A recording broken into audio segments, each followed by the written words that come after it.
Shonen are some of the worst written shows in anime. Anime, when it comes to it, in any of its other genres, are better written than shonen. Shonen are horribly written. Horribly. And there are people on the internet that will defend shonen like they're like the godsend, masterpiece, the Citizen Kane of anime, when in reality they're not even close. I think some of these anime fans should actually watch proper films every once in a while.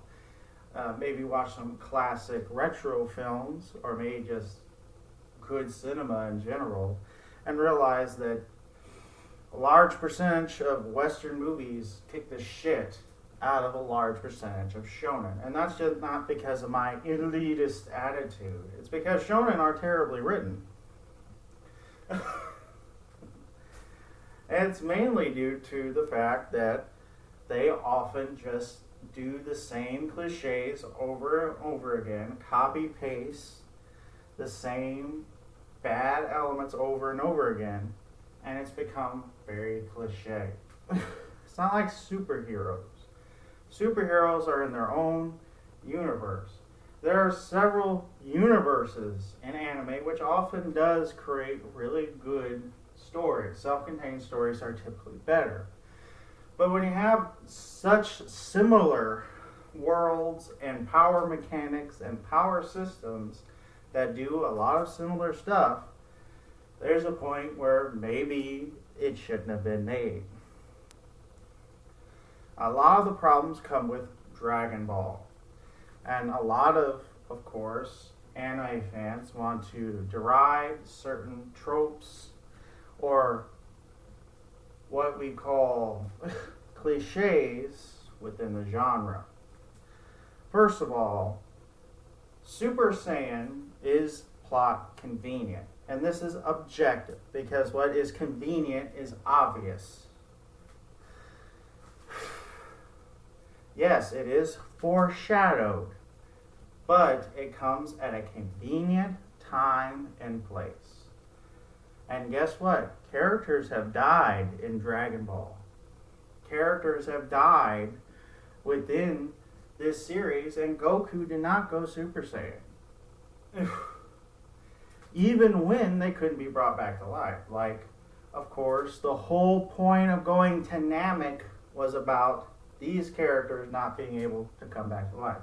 Goku didn't turn Super Saiyan before, and there are no rules set up within the series beforehand to account for why Goku becomes a Super Saiyan at that moment. We know Super Saiyan exists, but there are no rules. It's very convenient, and it happens conveniently, as that's when the plot says so. And Super Saiyan 2 is even worse. The anime does foreshadow it a little bit, but the manga doesn't at all. Shit, I didn't even know it was called Super Saiyan 2 because the plot did not set up that this was a new transformation. I thought it was simply Gohan accessing his hidden potential, which didn't happen until later. So it was confusing to me. Very confusing. And the fact that two forms are not that different. Hair is a little bit more spiky, and there's electricity most of the time, not all the time, which leads to problems in the second arc where we don't know if they're Super Saiyan 1 or 2 because they're so similar. And that was an ass pull. And it was lazy. And it copied the ending of the Frieza arc. Super Saiyan 3, without a doubt.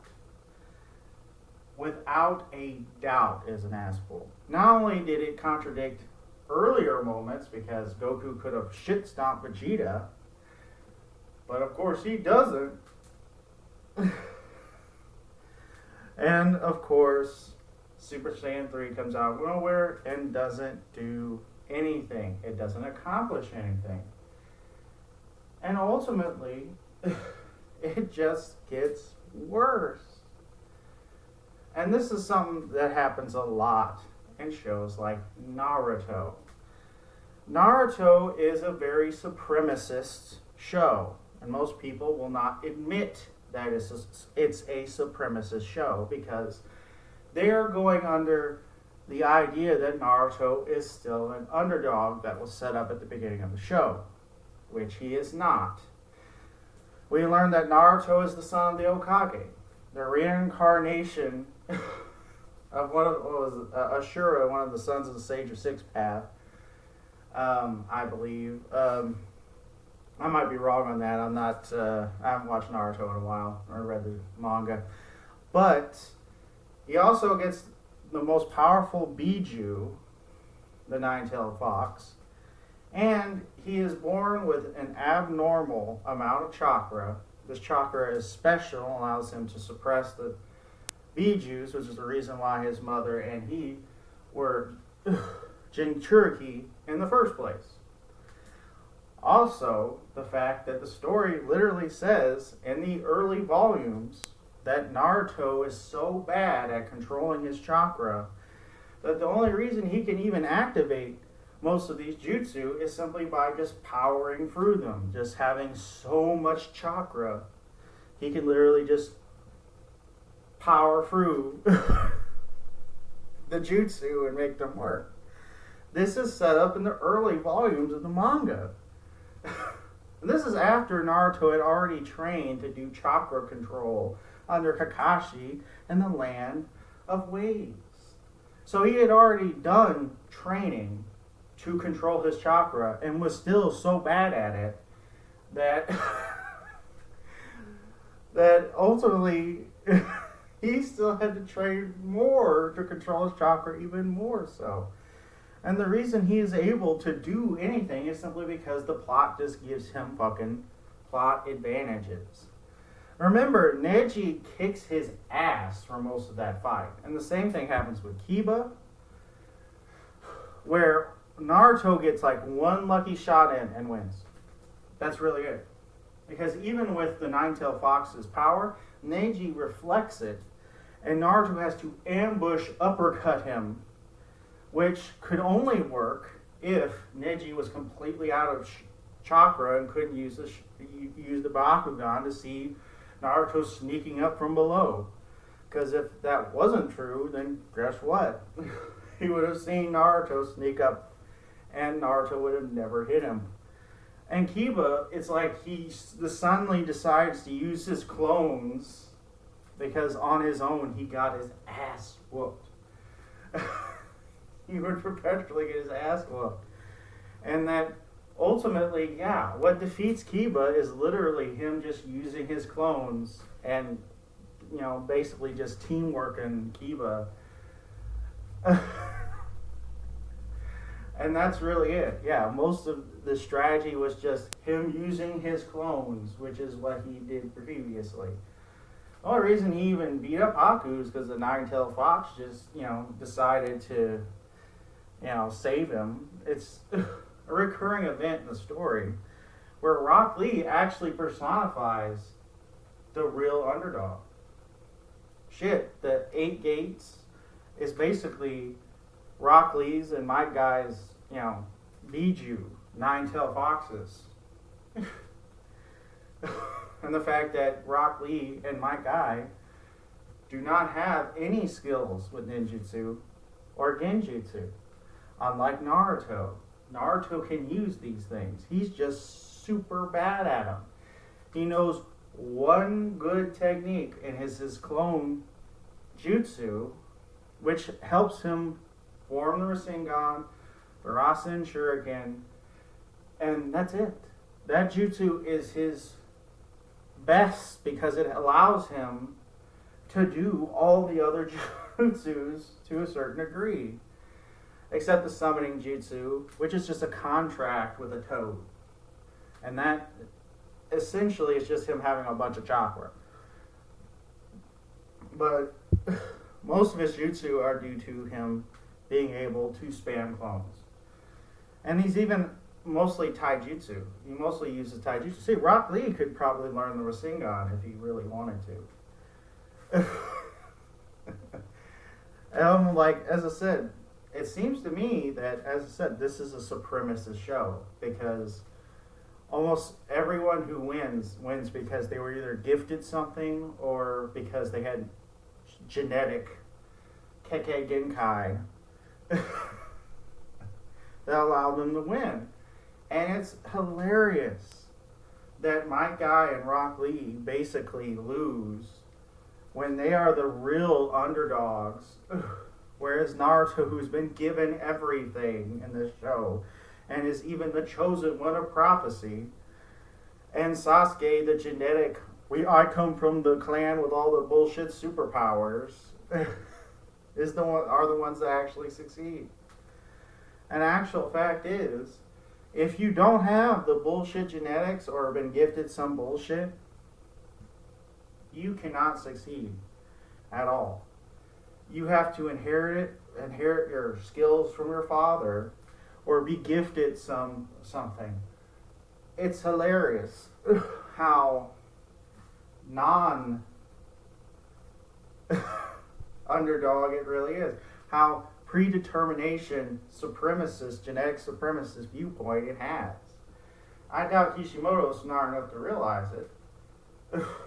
Which is a trope that comes up in a lot of the big three, whereas Luffy, his devil fruit's not gum anymore, and he has the will of D and the conquers Haki, and I'm like, he used to be just a guy who was a rubber man.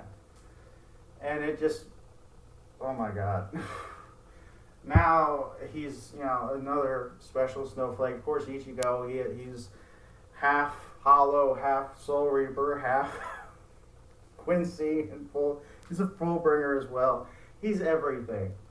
And it just goes to show you, it's like, why does this keep coming up that people who are just born special, that are given things, and that ultimately have talent, ultimately because they were inherited it, are so common in shonen? You could argue that the Dragon Ball is far superior. The only problem is Saiyans compared to humans. But Goku was a low-class Saiyan who had to work really hard to get there for most of the show. And it only became worse when they started giving Saiyans special traits that made them better than the humans. That got really old. Everyone hated that crap, and yet it continues in other shonen. I'm like, to me, that's the reason why I like Soul Eater, because Soul Eater, yeah, there is inheritance. A lot of it is about teamwork, and inherited powers aren't such a big gimmick in that. That's the point. And also that Maka is one of the best female characters in shonen. Same thing with, I like Full Metal Alchemist because its power system actually does make sense. You could argue it's not a power system, but that's the reason why it's the best. Power systems suck. It's skills and abilities are not equal. And Full Metal Alchemist, anyone can learn alchemy if they're smart enough. That's kind of the point. If they are smart enough, they can learn powerful alchemy. They can get Philosopher's Stones and make Philosopher's Stones. Shit, if they do human transmutation, they'll learn how to make, do alchemy without a circle. This is a world where the most powerful alchemist is just a guy who learns his alchemy from another alchemist, the Flame Alchemist, and he's ridiculously OP, and the only ones stronger than him are the villains.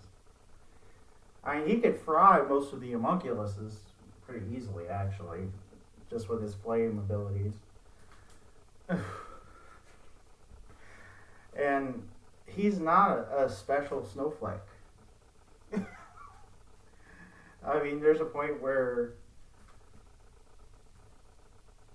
he is what most of these characters should be, at least to a certain extent. Where he just learns powerful alchemy is able to do it. And that's kind of the point. That's better. Because the problem with like JoJo and Hunter x Hunter is that abilities are not equal. One ability is obviously better than another one. So you could say, oh, rock, paper, scissors, but that kind of breaks down when one ability is so superior. Then you have to use tactics. And a lot of the JoJo fights use tactics. But at a certain point, you're saying, oh no, there's no power creep, when there obviously is. Certain stands are way more powerful than other stands. Even though one stand might be able to beat them because it has their, weakness, all the other stands that don't are fodder. All the other stands that do not have that specific, paper beats rock kind of weakness are going to get completely slaughtered. It's just how it is. Skills only go a certain amount. You can only do a certain amount of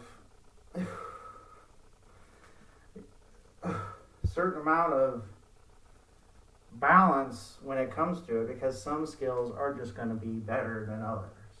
If I had the skill to punch a planet in half, that's generally better than most skills in general. If I have a skill that I can just, kill you with a glance, that's better than the majority of fucking skills. And that's the point. Eventually, the abilities have to get so ridiculous to even match the protagonist. Because this is what happens when you just hand abilities that are overpowered to the protagonist to begin with.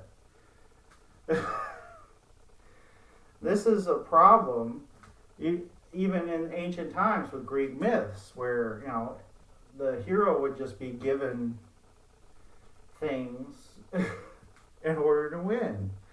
And that's why I generally like Hercules, because Hercules, he's born with all these attributes, but it actually, the tasks he's committed to do actually do challenge him mentally and not just physically. And even then, he needs help on some of the physical tasks. When he fights Hydra, he actually needs an assistant. And that's one of the reasons why it's like rebuked. Oh, you needed help to beat the Hydra, so you're going to have to do more, because that doesn't count. And this is just that's why Hercules is one of the better stories, is that he doesn't get a lot of divine assistance, which is always better.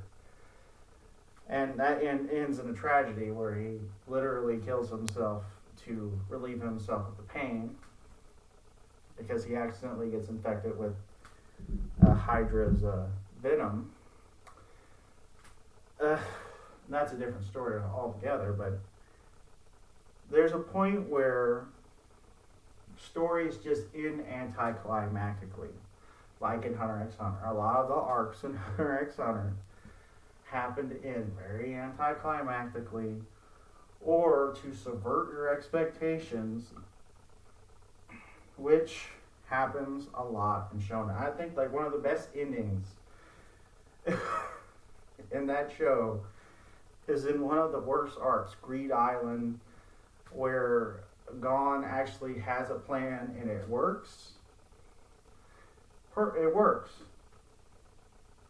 Unlike in most shonen, or most media in general, where the protagonist sets up his plan and it doesn't work.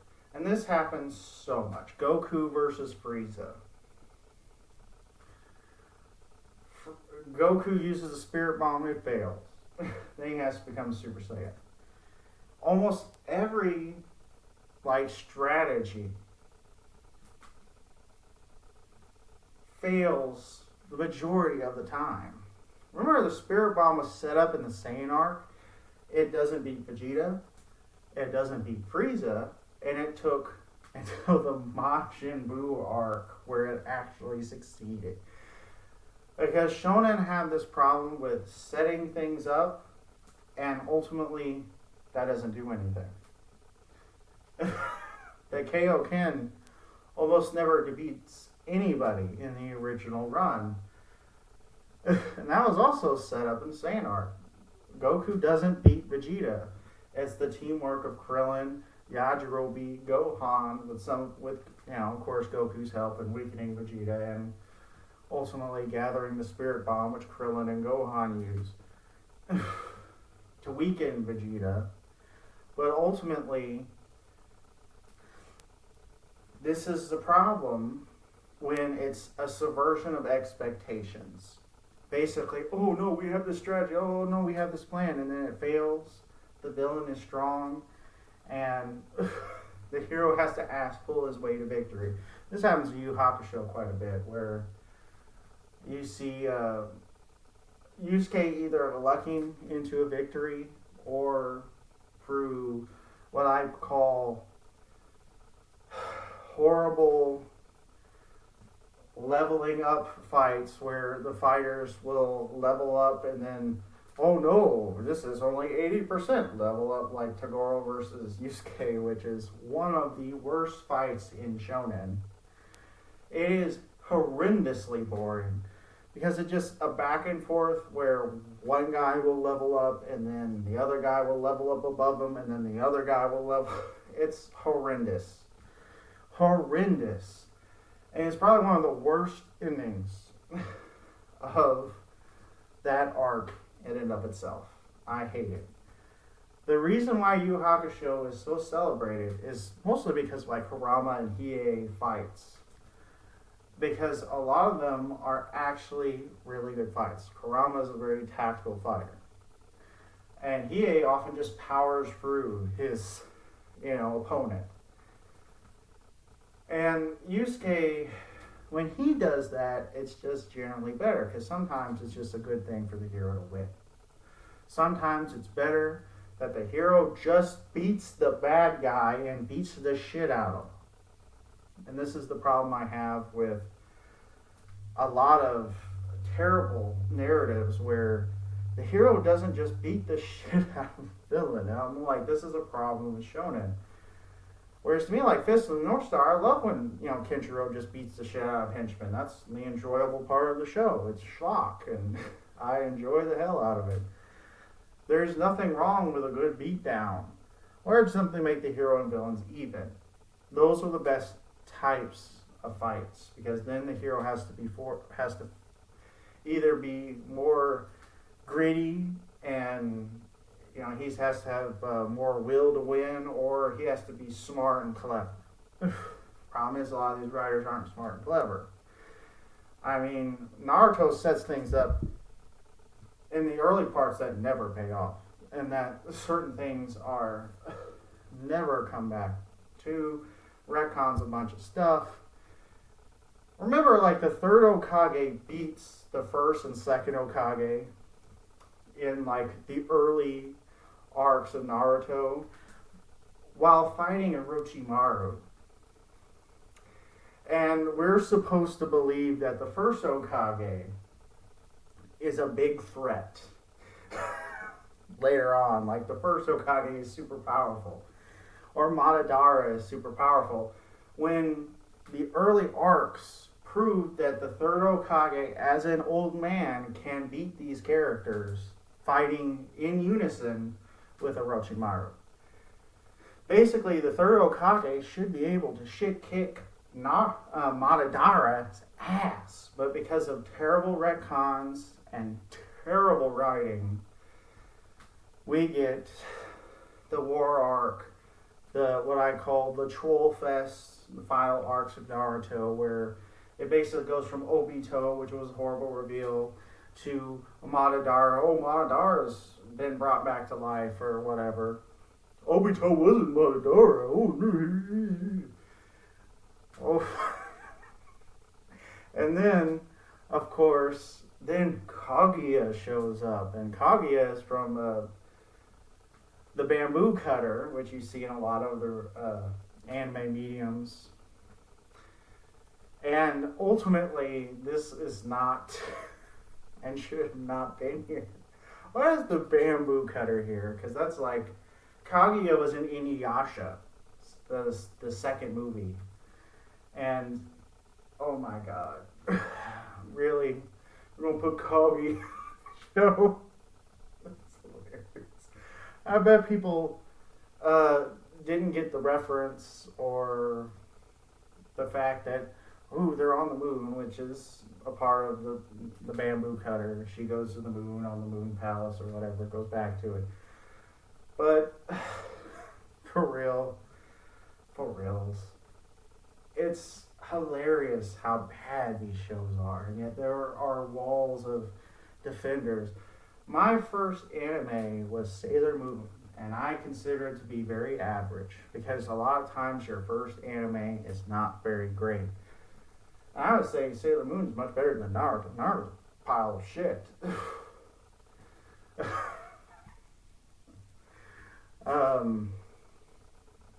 Yeah, you need to move on until you get to watching the original Mobile Suit Gundam War in a Pocket, Legend of Galactic Heroes, Tatami Galaxy. These really good shows. Eon Genesis, even though I would argue Eon Genesis has some problems with it, but it is great in comparison to those piles of shit shows that are comprised of the shonen genre. But I do find a few things convenient and in the plot. Oh my god, the plot of that show. But if you think of it, just an episodic kind of super robot mixed with real robot show with unlikely characters, then it's actually pretty good. And yeah, there's kind of the point where one, there's, you know, Eva is just an episodic mecha show, and a lot of the episodes aren't really good. And ultimately, some of the episodes are, you know, yeah. But as I said, the episodes are barely connected together. Same character, same plot, but it's just a monster of the week. But it's very good. The animation still holds up. It does have a dark tone and atmosphere. It takes itself seriously. The characters, most of them aren't generally likable. You just have to understand that this is a show that's trying to be realistic instead of, oh, I'm going to have, you know, I want to be Okage, shonen protagonist nonsense. Because Naruto's too stupid to be Okage. He's an untalented person who's basically been given everything his whole life, whereas Shinji is a guy who, you know, really, you know, has been isolated alone and has psychological problems, whereas Naruto's just a fucking idiot. I mean, even like Berserk, like the ultra violence of that first anime, and the fact that it cuts out some of the more revealing components. It probably should have cut the first episode, so we could just go into the Golden Age arc, which is the best arc of Berserk, and just watch it, and that's, you know, show. We didn't need to, you know, flash forward, which is a problem in a lot of it. A lot of shonen. I mean, oh my god. My Hero Academia basically tells you that Deku's the number one hero, and even I guessed that Deku was going to get more powers. Oh, that show was one of the worst. I have no idea why anyone would actually read it. If I'm going to watch or read superhero material, there's plenty of American Western superhero material that's way better than My Hero Academia.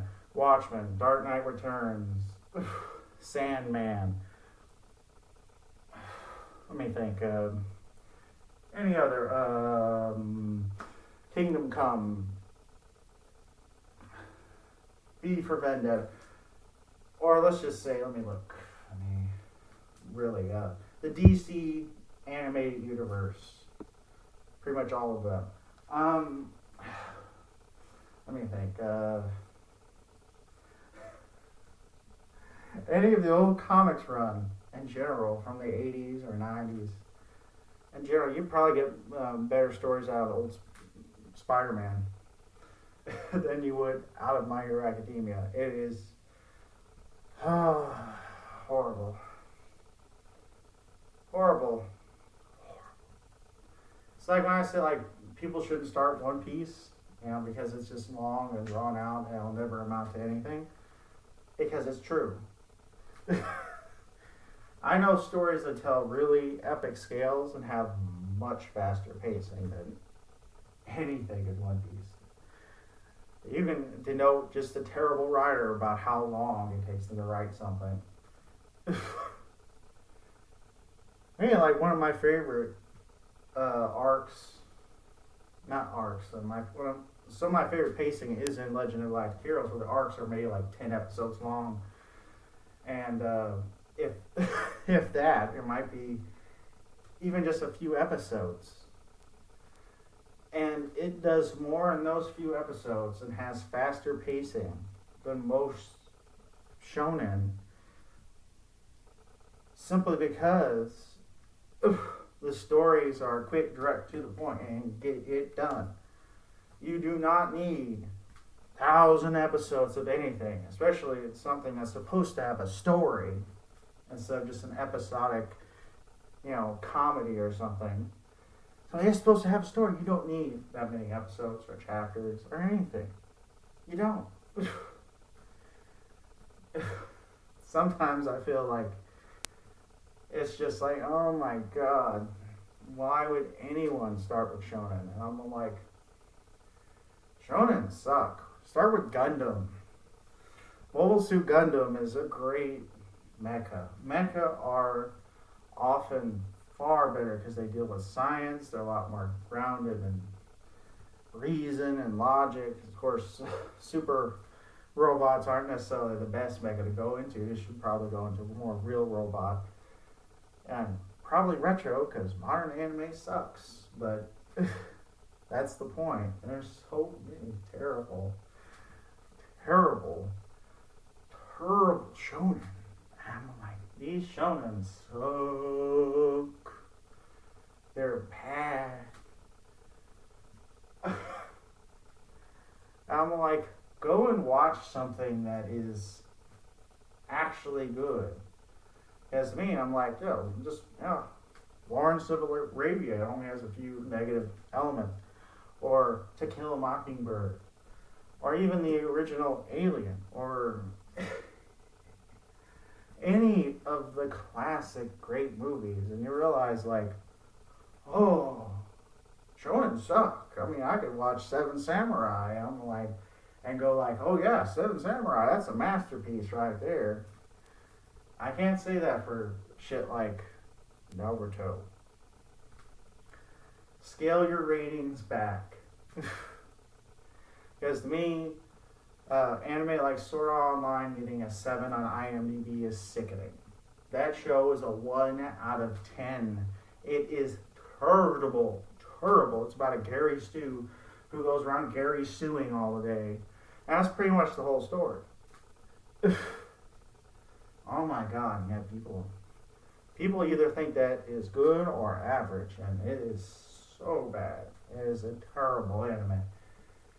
And to me, I'm like, Ghost in the Shell from 1995. That's a great anime film. Watch that. Oh my god. Even something like a violent schlock like Ninja Scroll, that's like a 7 out of, that's actually a 7 out of 10. That's really good. And I'm like, really? Because 5 is average, people. 5 and 5 make 10. Average is the middle number in between 2 points. Now, 1 point would be 1 and 10. So what is your average number?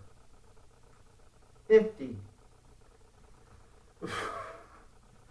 And guess what that would be? 5. A 5 out of 10 is an average score. Objectively. An average score. By its definition. 7 it's supposed to be your good, 8 your great, your 9 your masterpiece, and your 10 is supposed to be your, seat filler. Because nothing is perfect. It's your divine score. Omnipotent, perfect, non-flawed film. And I don't like giving 10 out of 10 simply because you're implying that something has no flaws, when almost everything does. A 9/10 is perfectly fine. And only give out 9/10s to things that are really good. I'm talking about exceptional. Because to me, it's like people who give Marvel movies 8 out of 10s. I'm like, no, it's more like a 6. And people, telling me how bad Marvel is getting now. I mean, Marvel was always mixed reception. A lot of those early movies like Thor or Thor the Dark World or Ant-Man were always kind of 5s, and since things like Age of Ultron, that's a clusterfuck. Way too many characters, and that movie is terrible. There have been bad Marvel films. There have been bad shonen. To me, the best are probably Full Metal Alchemist, Full Metal Alchemist Brotherhood, Soul Eater, Hunter x Hunter, and Rurouni Kenshin. And Hunter x Hunter only made 2 good arcs. I have problems for those 2 arcs. A lot of it is just anticlimactic and boring. Whereas, to me, Rurouni Kenshin, Full Metal Alchemist Brotherhood, the original Full Metal Alchemist, and, of course, Soul Eater, those are your top 4, baby. Top 4. And I'm like, that's not a lot. Whereas I could name a bunch of seinen, like Cowboy Bebop, Ghost in the Shell Standalone Complex, Tatami Galaxy, are actually good. Really good. Things I would actually compare to some of the great movies, TV shows. I would not, and never will, say that shonen or the genre are exceptional, because find me one that actually avoids most of these terrible cliches. Almost none of them are like that. And people say, oh, what about Death Note? Death Note is not a shonen. Even when we were getting the manga over here, it was rated for an older audience. So obviously, Shonen Jump classified Death Note as for an older tier of the audience. Yeah, they called it like Shonen Jump Plus or something, I forget. But it was generally like T plus. It was meant for an older audience. And ultimately, it's not a fighting shonen. You could argue fighting shonen and sports shonen are very much the same. A lot of the themes carry over. And that might be the issue. A lot of the cliches are from sports anime and sports manga, which are some of the most boring things on the planet because they're all the same. All the same. Just like sports movies in the United States.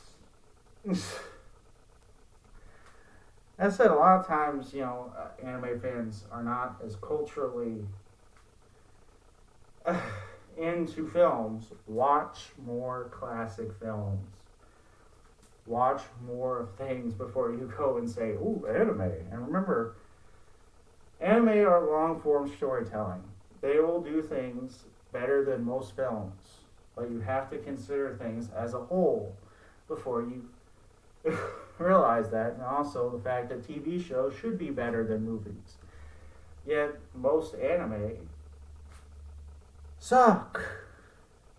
I could argue most films suck. But there's a point where there's a terrible amount of bad anime, especially in the modern day, just terrible. And guess what? It will only end once you stop feeding the beast. Of course, young people that don't know much about anything and will defend these shows because they have connected these shows to themselves, which is not what you're supposed to do. When you're being a critic, you should think of yourselves as separate and be able to criticize anything within the show. And also, you should probably actually look up terms where you go out and review the stuff.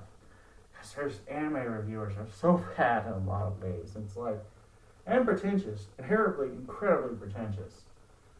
You know, quit that overthinking, because sometimes it's bad. This happens to film people as well, where they just blah blah blah on about bullshit instead of something else. Of course, I would tell you, it's just like, move on. Just accept that shonen are for a younger audience. They're kiddie. They have terribly bad tropes, and that anyone can write better than most of these guys. Anyone can write better than Kishimoto. Kishimoto literally did a second manga. It failed miserably because he was never allowed to write the right way. Because the editors didn't say, well, you set this up, you need to pay this off. Because a writer that can't even pay off what he set up to begin with is a terrible writer. Kishimoto is bad.